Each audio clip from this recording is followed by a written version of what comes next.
Teď je pravděpodobné, že pokud sledujete tohle video, chcete vědět víc o webech a pokud to tak opravdu je, dělí už vás jenom pár kroužků od toho, abyste se naučili vytvořit svůj vlastní. Weby na platformě WordPress tvořím od roku 2012.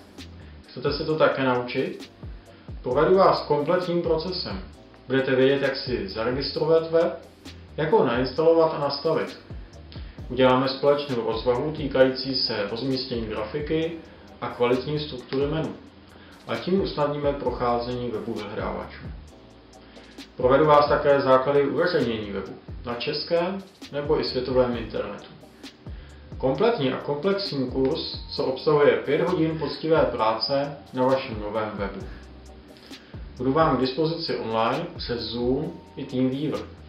Aplikace, co nám pomohou váš web dovést tam, kam potřebujete. Online a přehledně. Součástí kurzu jsou základy tvorby webu na platformě WordPress, instalace pluginů a úprava grafiky pomocí editoru Elementor. Také získáte moji zpětnou vazbu, která vám pomůže postavit váš web.